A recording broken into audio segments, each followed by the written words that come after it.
We want to show you the results right now for the governor's race on the Republican side. 60% of the votes reporting, and Karen Taylor Robeson ahead of Kari Lake, 49% to 41% of the vote. And to kind of break this all down for us, we've got Chuck Coughlin, CEO with High Ground, political consultant. Chuck, tell us where we stand tonight, because again, we're getting a lot of numbers still coming in, right. Some conflicting information about all of this. So Stephen Richard, the Maricopa County Recorders, as you guys were just saying, we're going to process about 100,000 votes. Those are election day people. Those are people who came in and voted on election day. We know that in 2020, there was about 240,000 people who dropped their ballot off at the poll, in 237,000 in 18, which was the last gubernatorial cycle. So let's call it 240,000 people over the 100,000. So we'll see a drop of 100,000 here. We'll get a measurement on the race.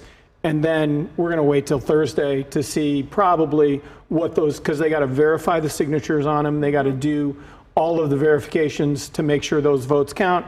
And we'll get a number on what that is. We just heard from Karen Taylor Robeson. We just heard from Kari Lake. You know, they're both saying, Lake is already saying, you know, we're going to win. Doesn't matter. It was 7-1, 7-3, whatever it is, election day votes in favor of our campaign. Karen Taylor Robeson saying, it's a long night. You got to count every single vote, but we feel very good about where we are. If you were a campaign manager right now, who would you want to be? What team would you want to be? I want to be in the lead. I want to be sitting on the lead because I want to have that confidence. Yeah. And what my sense is that that's a big margin to overcome. That 9-point margin with 315,000 votes still out there. Let's just call that a number.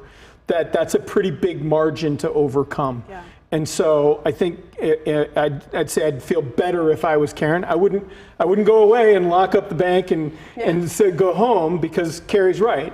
We got to count them all, and we got to make sure that that's the case. But it's a significant lead she has right now, and I think that will be significant going into, and she could be right. Those election day voters could dramatically shift. We haven't seen that kind of margin out of other voter cohorts yet, but maybe she's right. I don't sense that in the election day voter, though. And election day, too, is going to include a lot of independents as well, right? So where do you expect those people to go? So we were looking at today on those returns, and we saw that we forecast that was about a 12%. That was our 12% independent vote.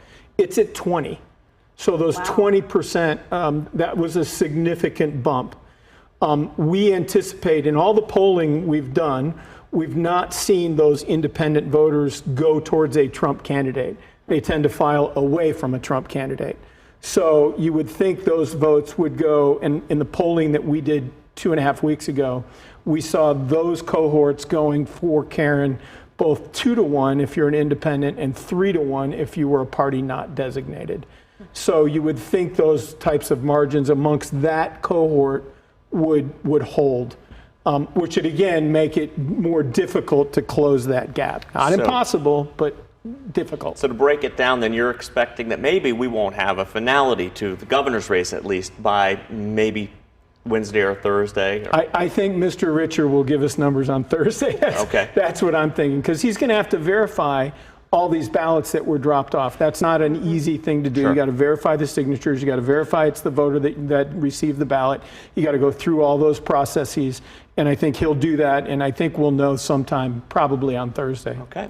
Well, it's almost Wednesday now, right? Yes, getting there. Don't remind me of that. Chuck Coughlin, we really appreciate your expertise in this tonight. It's a pleasure being with you. All right, thank you for It's a fun night. Thank you so much. Yep.